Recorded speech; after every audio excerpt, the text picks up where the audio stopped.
Alpha Music Entertainment presents Tipo live in concert on the 22nd of August 2025 at Lugogo Cricket Oval. Gets open at noon. Get ready for an unforgettable night of electrifying performances, incredible vibes, and non-stop entertainment.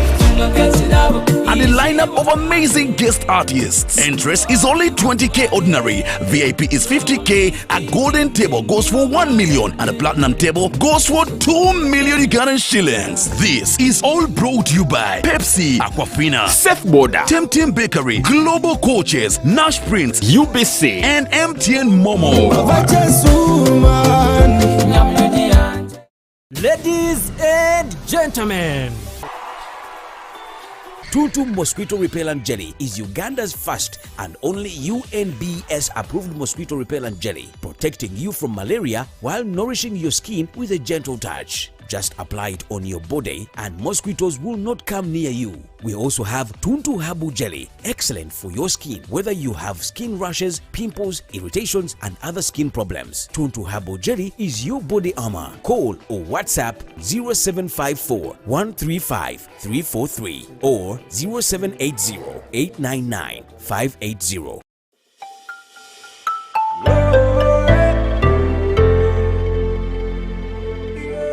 Health tips right here on U24. Maintain your kidney by drinking 8 to 10 glasses of water each day. This can be in form of soup, tea, water, cooked grains, and boiled vegetables.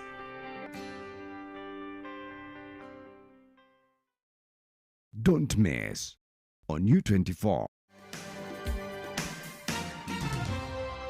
Entrepreneurs Hub, giving you a deep and unique insight into agribusiness, services, ICT, and innovation, industrialization, and so much more. Entrepreneurs Hub, growing your small, medium, and large business entity. With yours truly, Sandra Kahunde.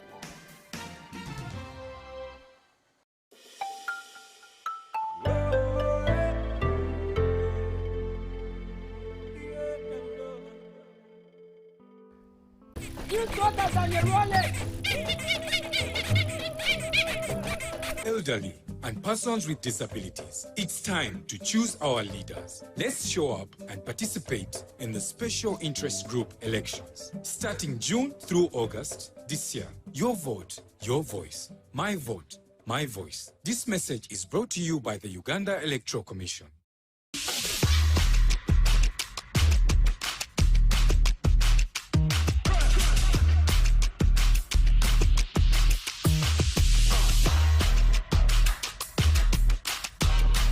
Hi, my name is Doreen Tuhidire, coming to you from Be Money Wiser, and we're going to be bringing to you the hashtag 100 Ways to Be Money Wiser by Mrs. T. Tilda Nabandra. We're going to be running this hashtag 100 Ways to Be Money Wiser on U24 television. Don't miss out.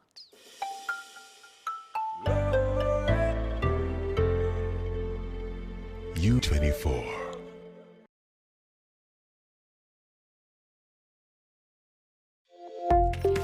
Youth of Purpose.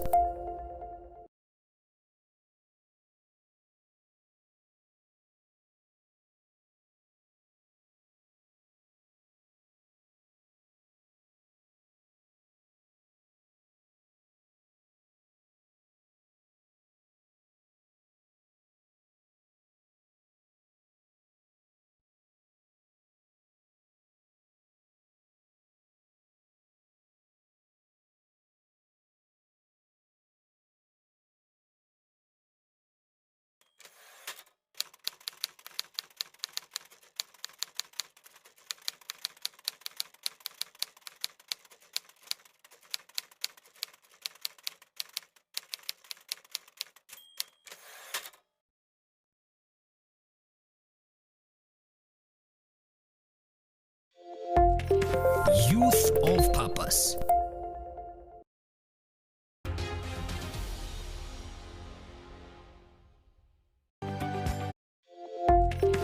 Youth of Purpose.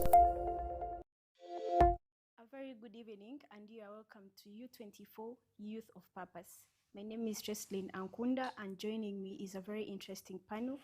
We shall be discussing the recent concluded primaries of the National Youth Council at the district level, but also we shall be able to understand maybe some of the challenges that came along the way and how to better them ahead of general elections and the National Youth Council structures. I have a very interesting panel with me, and I'm going to allow them to introduce themselves. I'll start it off with my immediate left. Helen, please introduce yourself to us. Good evening, viewers. My name is Ayuni Helen. I am a youth leader and I am the president of the Uganda Young Democrats, the youth wing of the Democratic Party. I am glad to be here. Thank you so much, Helen, for joining us. Emanzi. Thank you so much, our viewers, for consistently watching and following our show. My name is Mujisha Emanzi. I'm a Pan-Africanist and a regular at this show. It's a pleasure to have you, and I look forward to very fruitful engagements today. Thank you. Thank you so much, Emanzi. Charity, please, you can introduce yourself to us. Hello, everyone. My name is Charity Kusima, a student leader, currently the flag bearer as the Secretary for Students of Sheni District and the National Youth Council. I'm glad to be here. Thank you. Thank you so much, Charity, for joining us. And of course, our conversation to unpack it is that on Friday, we had the NRM primaries for the National Youth Council. Now, if you're watching this show for the very first time, or if you've not heard about the National Youth Council, it is an umbrella for young people, especially in terms of leadership. It has a structure of 9, from the village level to the parish level, but also to the sub-county level and district level. It varies when it comes to the national, because at the national there are 11 positions. So today we are here to understand the process has been going on right from LC1, and now we are already at the district level. So we want to understand how far have we come, but also what does it mean for the younger person who are not in NRM, because we are aware that the incoming general elections look at bringing in new people in the structures who have been part of the system, either from the PFF or from GEMA or from any other political party. And to begin it off with you, Helen, what does it mean for young people actively participating in these structures? And also, as a member of the UID, are you represented? Do we expect more young people to join in the general elections? Thank you so much. First of all, maybe I need to correct you a bit, because they are not just NRM primaries. Yes. I think that is a roadmap of the Electoral Commission, and the National Youth Council election is ongoing across, like all parties are participating. So it's not just... I was specifically talking about the Friday one, which was for NRM. Oh, okay, yeah. Yes. Maybe that. But for National Youth Council, all parties are supposed to be participating. Yes. But nevertheless, it is good that we see young people coming up to take up spaces and to participate in these elections. Only that they are very high and expensive. They are very expensive. The timing, when you look at the timing, the students are back to school. Scoping a holiday to go and participate in these elections is a bit challenging. And then you also need to incur costs, because we've overly monetized our elections. But also I can tell you that the National Youth Council elections are elections that we do not have enough PR for them. There are very few young people who know about these elections, and even when they are going on, you realize that it is these mostly exposed young people that participate in them. And you can even see, like, those that have gone through, we know most of the faces, they are common faces. And I can tell you, like, I know like 70% of those that are now flag bearers of NRM. I know those that are participating. Most of them actually stay here in Kampala. So you realize that when you go back to the village, you find these are elections that have very less PR. People do not know about them. We have not given it enough civic education to make people understand that the National Youth Council elections are very important for the young people, because this is a body that represents all of us as young people. So there is a bit of that challenge, but we appreciate that there is the National Youth Council that binds us all together as the young people. What we need to do is to make sure that the leadership that is upcoming and the leadership that is going to take this 5 years It's leadership that we can hold accountable. It's leadership that we are proudly associated of, and it's leadership that's going to deliver. I think that is what is most important, because there is little that we can undo now. The roadmap has already set off. Those who are to win have already won.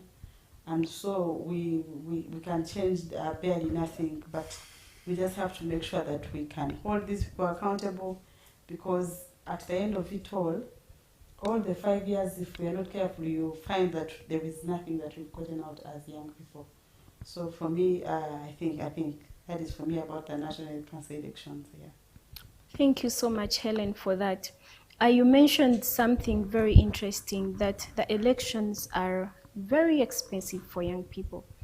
Now, when you talk about young people having the largest or the biggest demographics, blessed with the numbers, but also very many times we have had the cry that young people are not employed, young people are students, young people do not have the platform to actually air out their views. When we talk about a National Youth Council election, particularly involvement of young people, but also talking about it being expensive, Mujisha, who is funding this?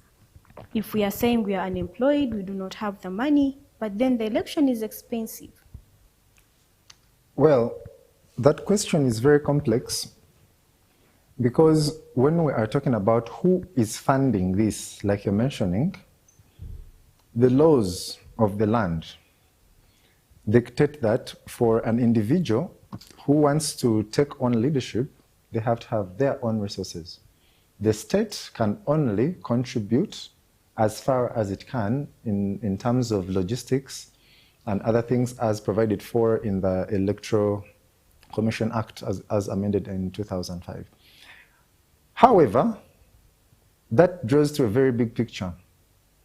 When we talk about monetization of politics, youth politics notwithstanding, there is a big elephant in the room here. Because like she mentioned, that most of the National Resistance Movement Youth League or aspirants that have gone through or who have participated in the election have been common faces. The faces around the corridors of power of the National Resistance Movement, for lack of a better word. And that puts us, sends us to the direction of one.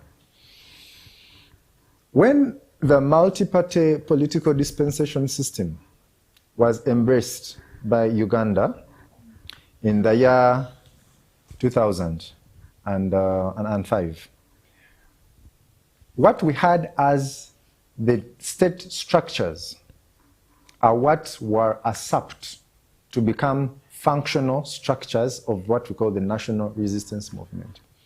Because by the time we went into the multi-party political dispensation, we can all agree that prior to that, National Resistance Movement as a party was the weakest in terms of structure and numbers. Yes. Why? Because we had other political parties like the DP, the Democratic Party, the Uganda People's Congress, and others, which were already established. They had structures from the grassroots to the national executive level. Yes, we still have as the Democratic Party. Yes, she's correcting that we still have as the Democratic Party, and we are laughing for the very obvious reason. So these structures, we have them, right? But you see that in the system that they call the political patronage system, these young NRM youth that are vying for this leadership, are they coming to contest the ideas in the parties where they subscribe, or are they coming also as part of the bigger cause? This is why I asked the question. I asked that question because why did we have youth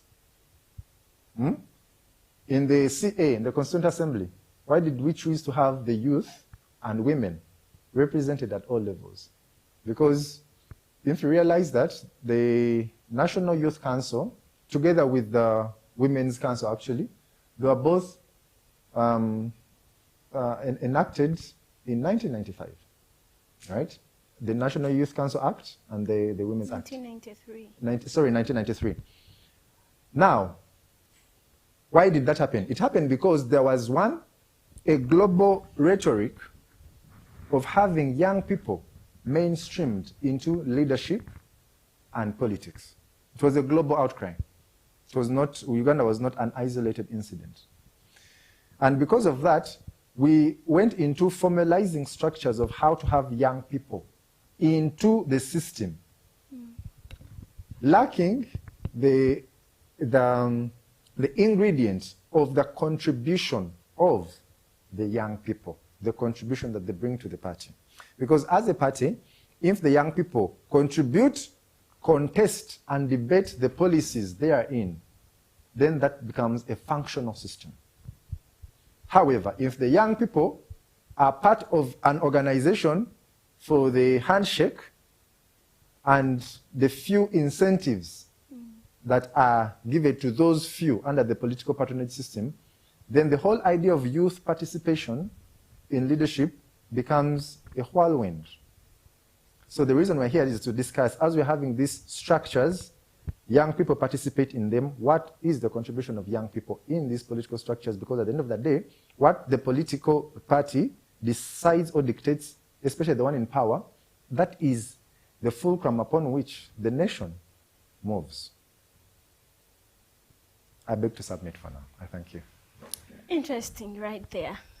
To get to you, Charity, first of all, congratulations on making it as a student affairs. Thank you so much. What was your own lived experience like, right from the village level to where you are? Was it monetized? Was it an easy come for you? Was there an aspect of collaboration and alliance?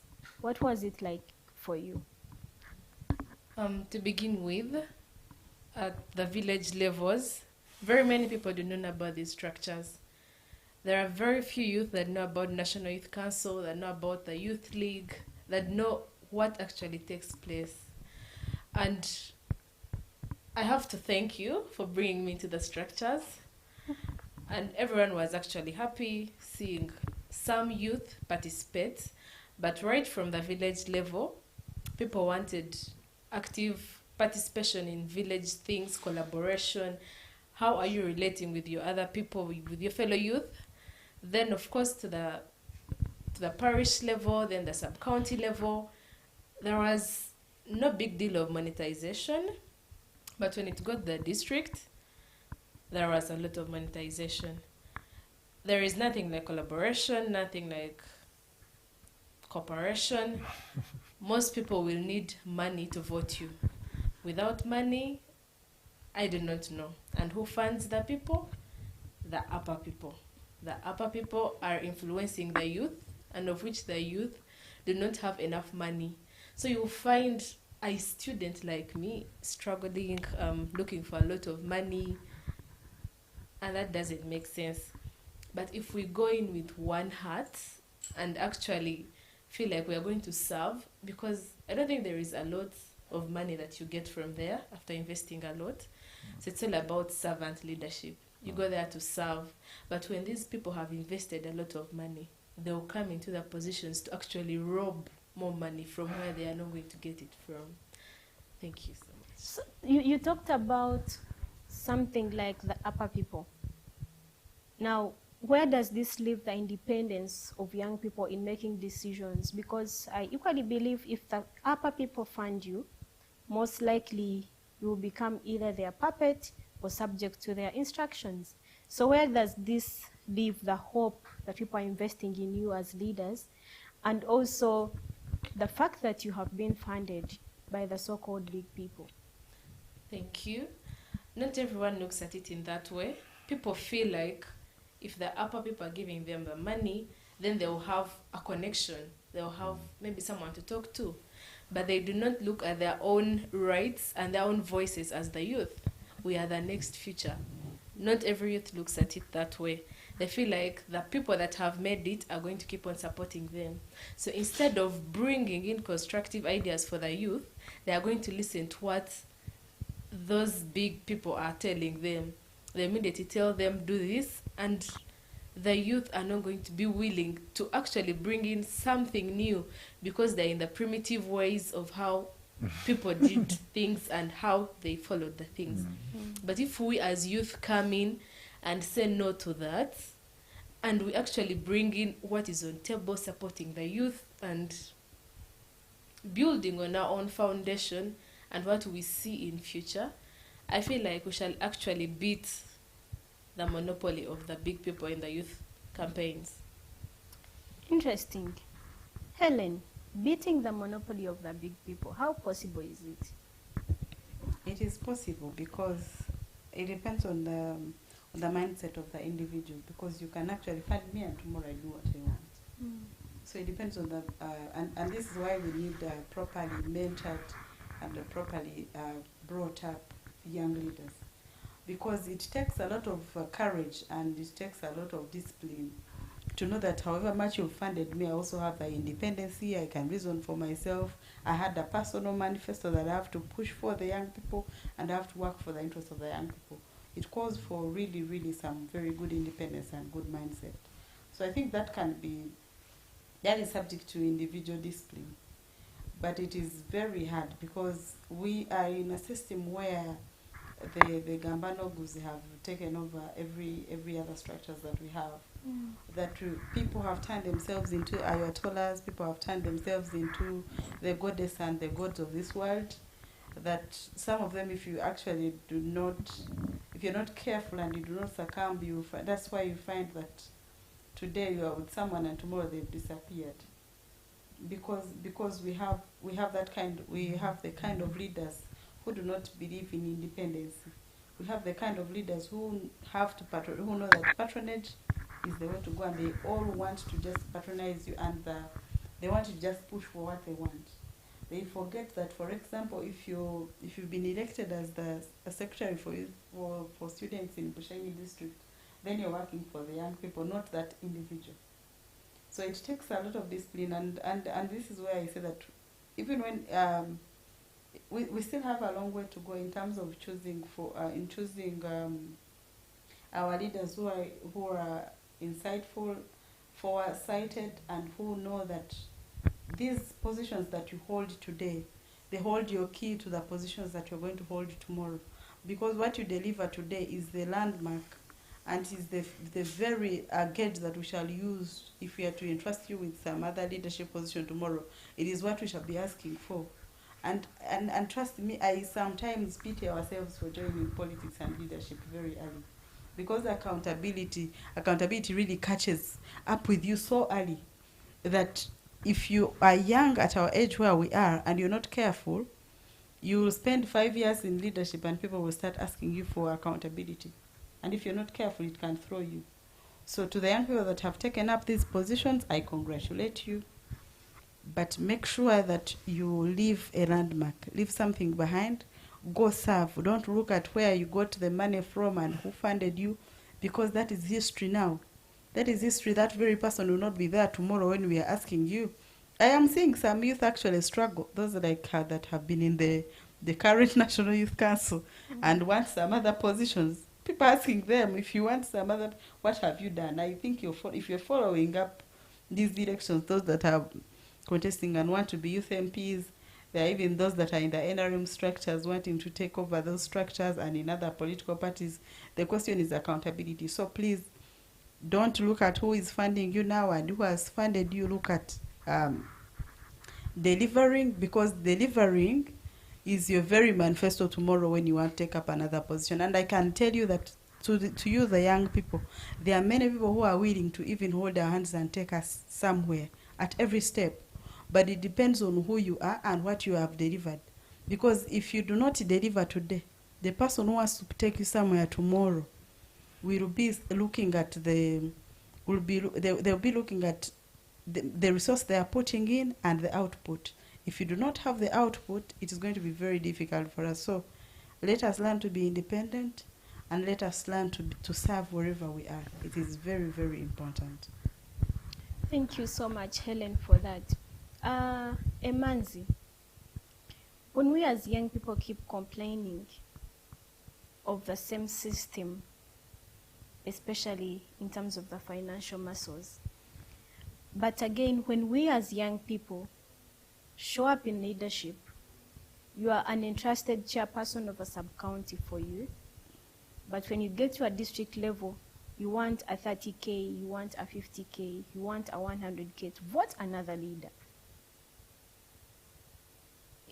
Is there something messy up there, or is it that young people feel they have given up, after all we're going to vote you, you get there and never come back?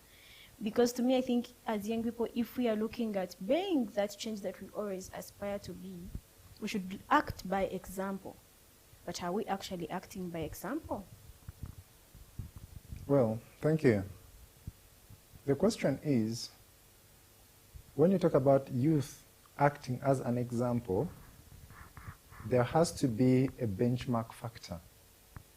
But what I mean by benchmark factor is, I want to act as an example of leader X, Y, Z, right?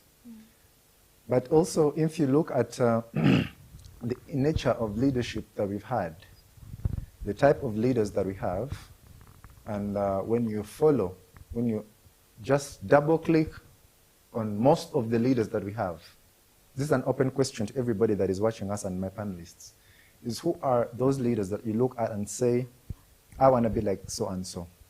I want to be like leader ABCD or leader ABCD because of reason A, B, C, and D. The problem could be, therefrom, is that we have a very narrow pool of examples to pick from. Okay? Yes.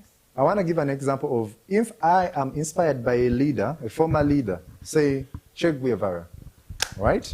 Or Fidel Castro, there are some examples of him that I'd love to emulate, all right? Leadership at that, mobilization skills, strategies, you know, ideology, ideological standpoint and philosophy, really. Because these are the things, the tenets that make leadership.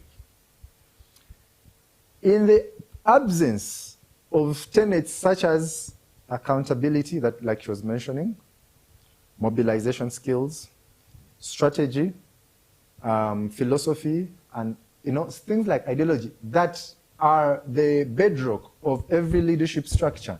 In the absence of such, you find ourselves in this that we are in. Saying that I cannot vote for ABCD without money. Why? Because of the narrow pool of ideas. We think if a person doesn't have money, they're not worth our votes. And it is not that all of us think that. We know there are people whose ideas are worth dying for.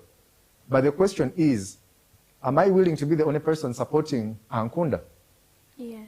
You know? So when I figure that, no, even if I believe Ankunda's views are the ones that are going to propel the youth to the next level, but it's just me.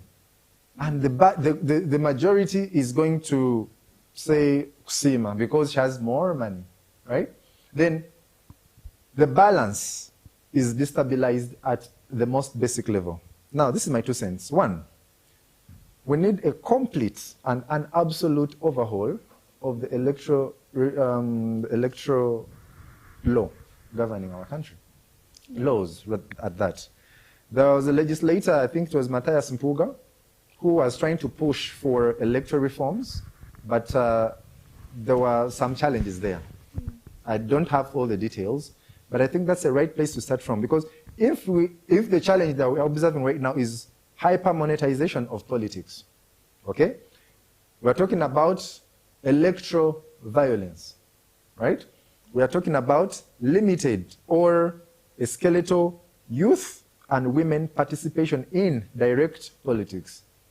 So why do we have to complain about this something over and over again? After the 2016 elections, I was part of the team that did the National Youth Review for the National Youth Manifesto, where youth had come up with the 5 points: health, infrastructure, performing arts and sports, education, and the environment.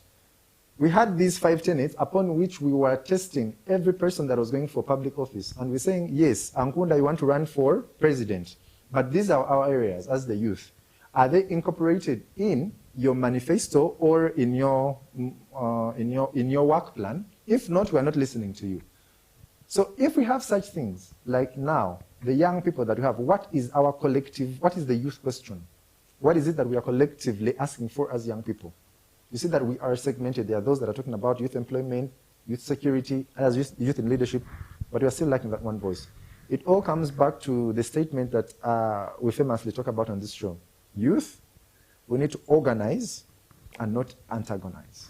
But also the organizing comes through structured, deliberate, and efficient conversations, workings, and strategies. And I think something like this we're having is part of them. It's just a matter of exemplifying it and blowing it out there for the power bearers to accept it. Thank you. Interesting. Getting back to you, Charity. As a young person, but also as a student, how do you expect to juxtapose leadership and academics? Thank you. First of all, there is a lot of pressure being a student and a lot of pressure being a leader. So many people expect you to do a lot for them because they put you up there. They expect you to attend every meeting. They expect you to travel back and do all the community work. They expect you to fully be there. They do not know you have books to do. And parents want you to also read and actually make it in life. It's not all about politics. Politics could be a calling, but at some times academics is necessary. So I feel like for the 5 years, since I'm almost finishing, so I feel for these 2 years, I'll concentrate on academics. And maybe in the next 3 years, I could do politics. I could be there for them every time they want. I could attend those conferences. But I do not know. Someone has just asked me, how many student leaders do you know in every district? Every National Youth Council has a student representative. How many of them are out there? How many of them are actually seen? You see, they only take 3 people, the chairperson, the finance, and the secretary for female affairs. But the people we lead expect the entire committee of 9 people to be all over the place, to listen to them, to keep on funding them. They have a project, they'll call you student affairs. We need this, student affairs. Because they feel like you've gone there and maybe you have made it, they are paying you. And I don't think they're paying in these positions. It's all about service. But I feel like it's all about a prepared mind to balance everything. Thank you. A prepared mind to balance everything. So back to the youth conversation, especially in terms of political participation. In your district where you come from, do you have any other candidates, any other political parties that are participating, or is it just the NRM structures? I come from Bushenyi district, and right from the village level, they will tell you, in Bushenyi, we are yellow.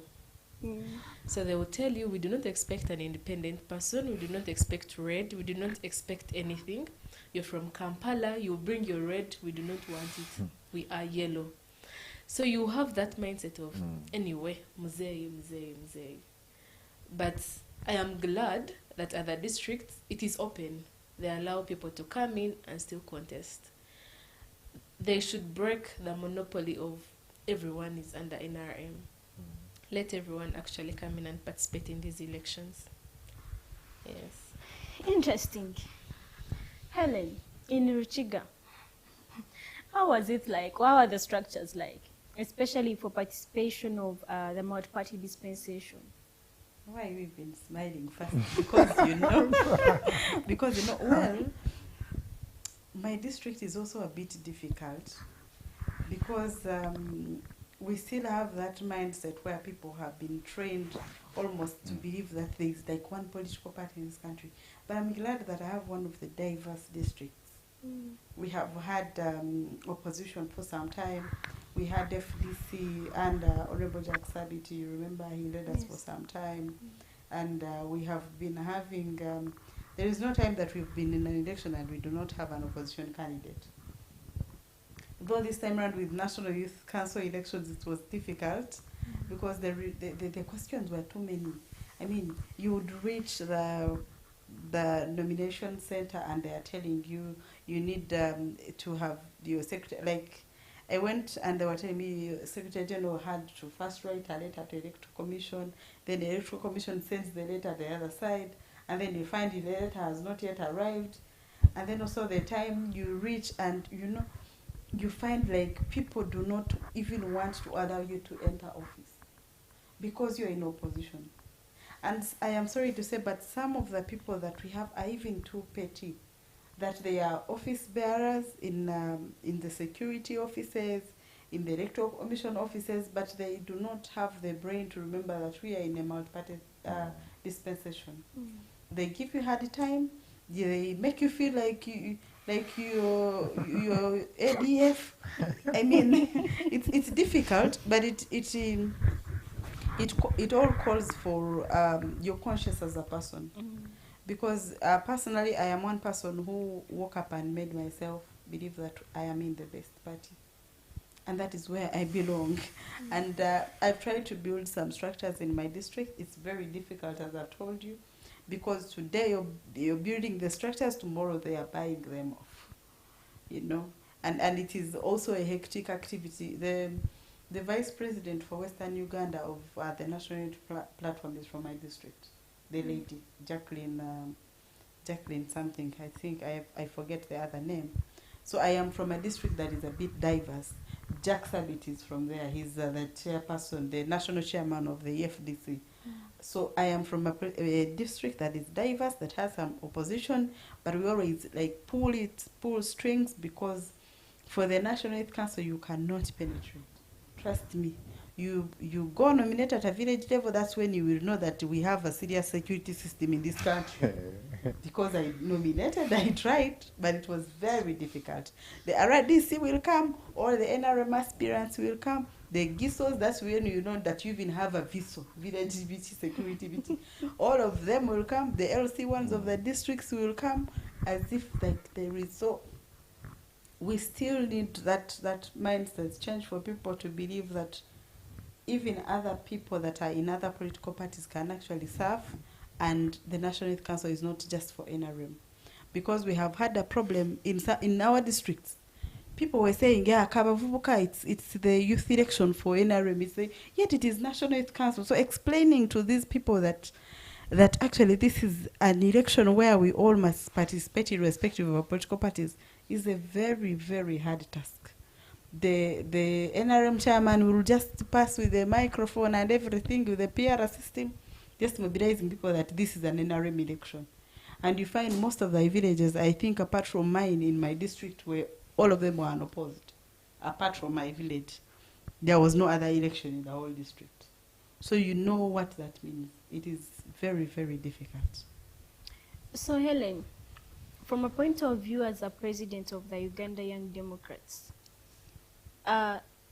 if it is that tough in your very own district, do we say that participation of the political dispensation of different political parties still has a long way to go?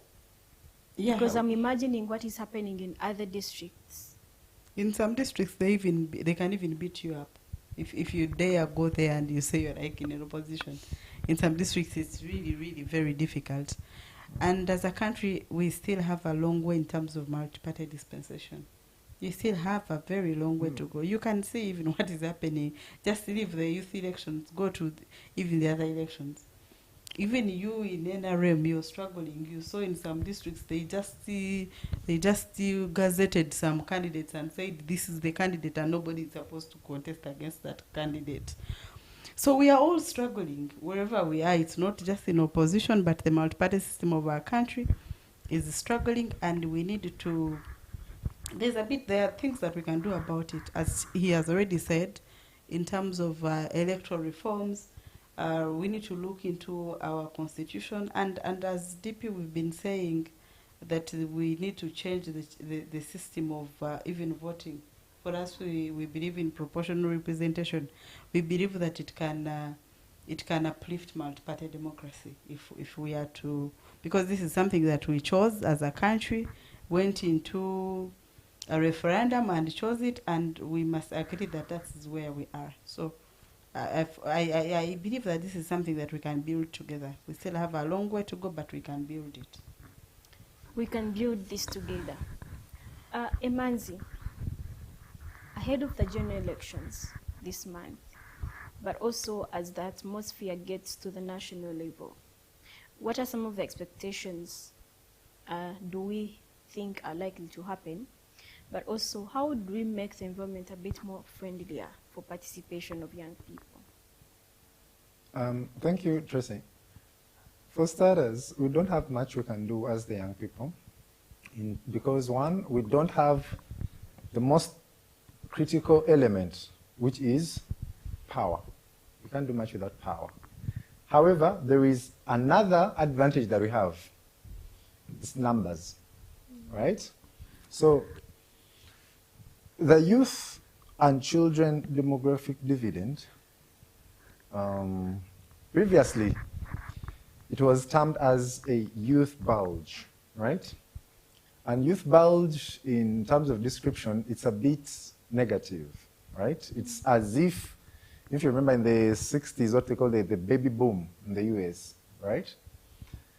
So how do we convert that, the proportion of our numbers, into what we call a comparative advantage, or what we would rather call a leverage point? Now, this is why the duty bearers and the, I think it's how she called them the big people, right? By big people, the upper people, right? Yeah. So I want to assume that the upper people here, we are talking about the people that control the narrative, right? The people that move the buttons of who will be where, like she was mentioning. There are people, slots that are gazetted. But who does that? Is it the young people that actually gazette that? People with money. Exactly. Power. People that have money, power, and most importantly, influence. But I think even young people can get power. I think young people can get money, and also young people can get influence.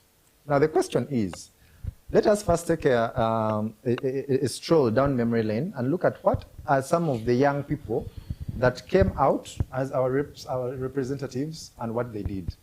Remember back then, a young female active student leader, Anite, Evelyn Anite, right? Yes. She was a good leader. Youth structures went through the National Youth Council, blah blah blah. She caught the eye of the president, and she was appointed the minister, right, of finance and investment. And she also was in parliament representing her people. Koboko. So now, can we first double click on that?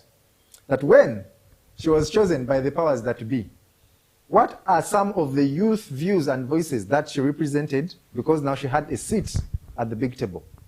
Okay?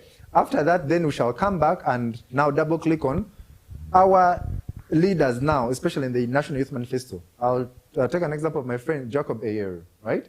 Right now, can we have the accountability sheet that she was talking about, the sheet of this is what we did, we managed as the National Youth Council of this Chisanja to accomplish A, B, C, D, E, F, G, right?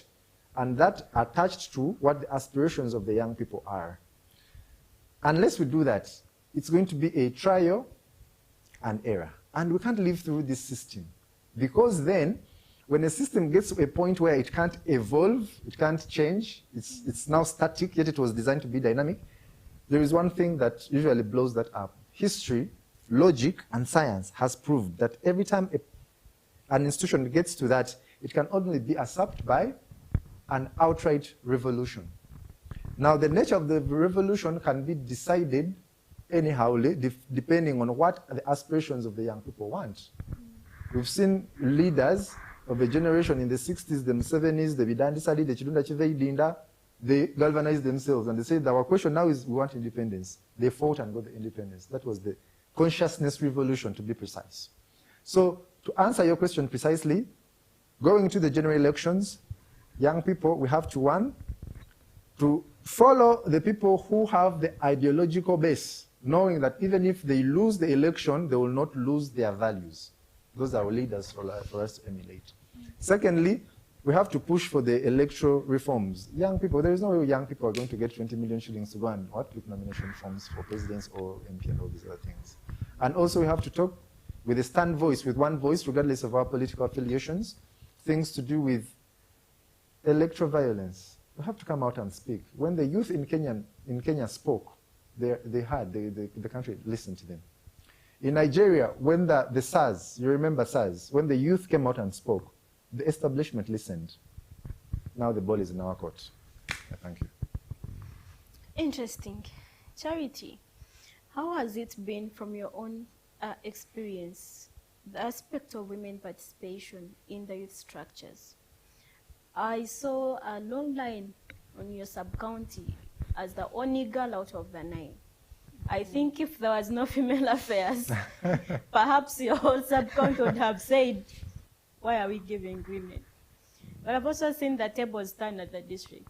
So how has it been for women and young girls' participation in the National Youth Council structures up to the level where we are today?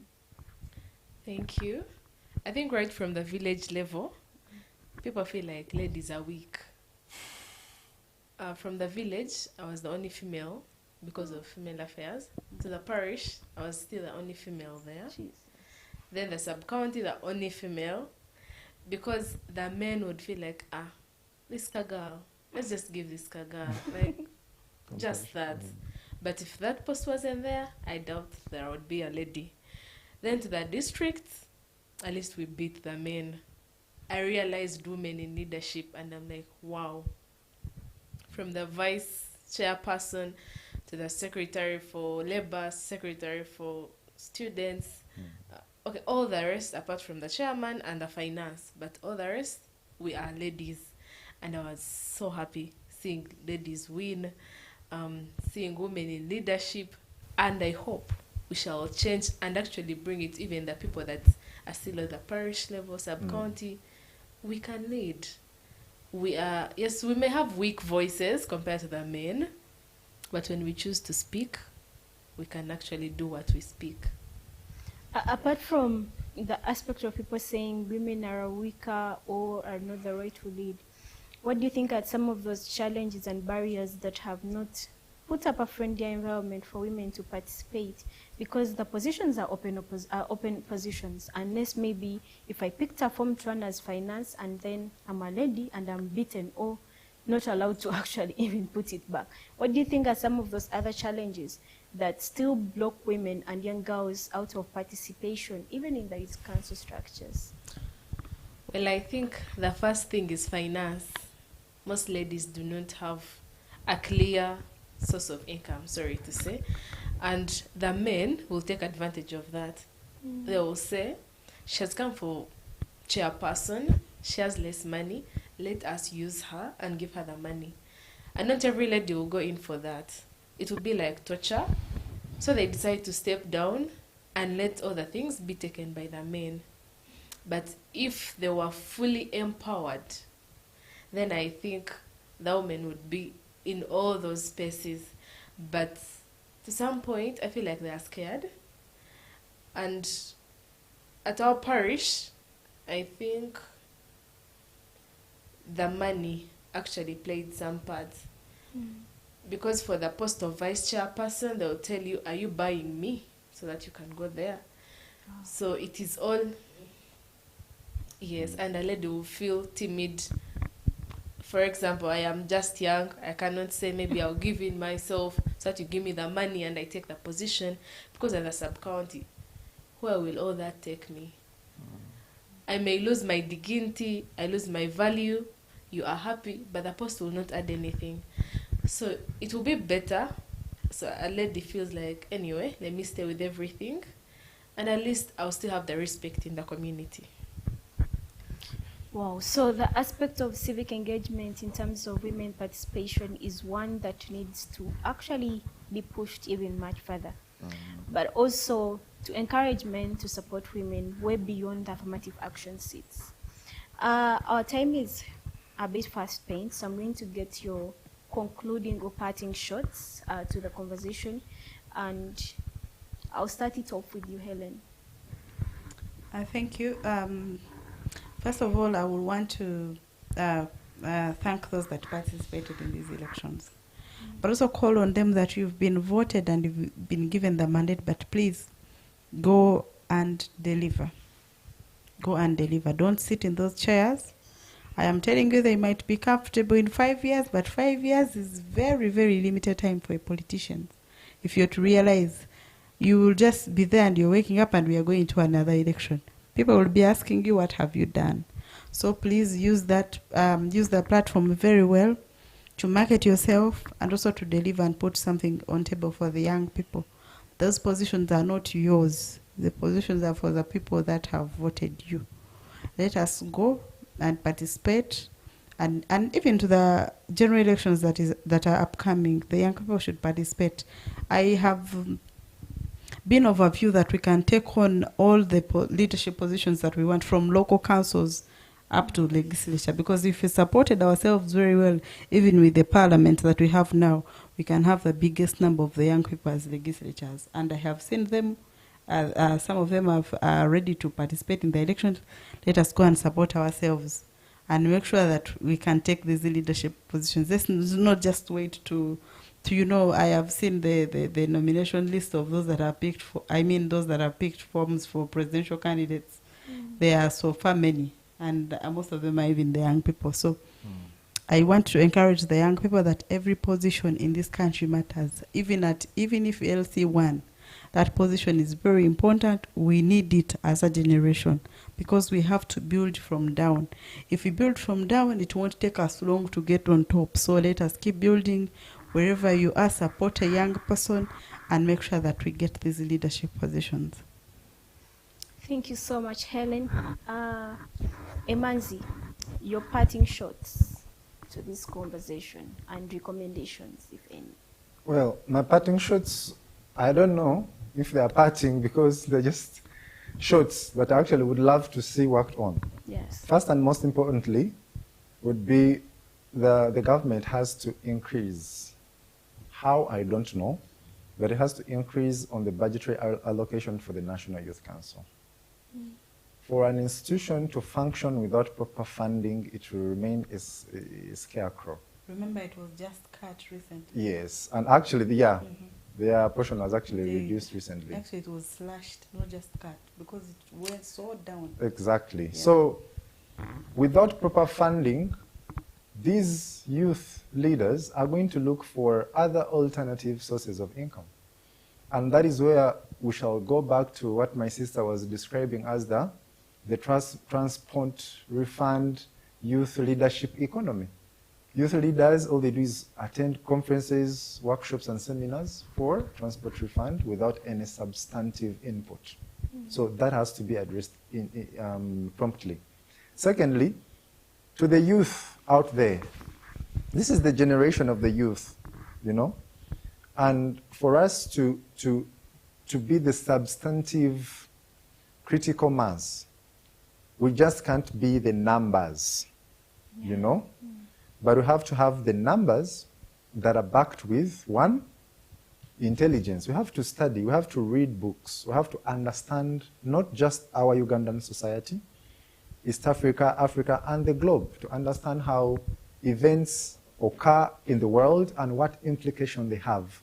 For example, right now, if I asked a random youth leader of the national resistance movement, the implication of, say, Donald Trump cutting of aid to some countries in Africa, most people probably would not know. But yet that has a very direct implication on even us as individuals, whether you're in politics or not. So young people, you have to be backed by knowledge. It's a knowledge-based economy. And in conclusion, we have to have as many young people daring the system by engaging it. Youth I was going to say youth outer road. It's a street lingua. But youth out there, please, go and participate in constructive politics. You don't actually have to stand. You could be the person that is asking the tough questions. You could be the person that is writing the strategies. It could be the person that is actually mobilizing from all different social stratas. So young people, especially women, it's our time to shine. Everything we do for the upliftment of Africa. I thank you. Thank you so much, Emanzi, for that. Yeah. Young people out there, do something. Charity, your parting shots to this. Thank you so much for today. As a youth leader, I believe in servant leadership. So to all the other youth leaders that are out there, we were put into these seats for a purpose. Leadership is a calling. Let us serve the people. Let us be aggressive. As the youth, we are the next generation. And let the young people look at us as mentors, not looking at the old grandparents, old people. Let us be that change so that we pave a clear way for the young children that are coming. Thank you so much. Encouraging the art of continuity and sustainability by being mentors or even holding a shoulder for another young person. This is Youth of Purpose. Today we've been discussing the recent concluded NRM primary elections, but also giving context to the expected general elections as well as the national elections that are yet right at the door. I've been having Charity Kusima, who is the recent flag bearer for the district as the Secretary for Student Affairs, Osheng District Youth Council. I've been having our very own Mugisha Emanzi, the Pan-Africanist. I've been also having Helen. Helen is the Vice President of the Uganda Young Democrats. President now. Oh, President. I beg your pardon. I beg your pardon, President. Yes, and congratulations on that. Congratulations, Helen. So basically, the take home is that as young people, it is very paramount and fundamental that our voices are heard. If we allow the politics of patronage, if we do allow the politics of being bought out without putting consideration of what our ideas are, what our vision is, and what we intend to achieve, then we are selling off very many other young people. So it is basically a call that every young person out there, whether as a supporter, whether as a funder, whether as one directly contesting, you have a role to play. Your numbers matter, but make sure that you use them to the best and advantage of the rest of the population. I've been Tracy in Ankunda hosting the conversation. This is U24, Youth of Purpose. Special thanks to the team that puts this show together. Special thanks to the team behind the production, and also special thanks to U24 for creating this platform to ensure that young people air out these conversations. Thank you for following us. We hope to see you next Wednesday, same time, 9 p.m. Youth of Purpose.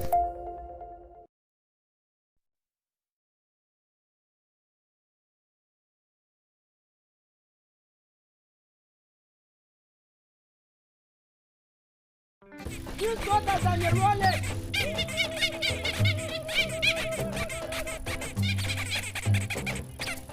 Bobby, again! What's the drama? Drama? Colleagues,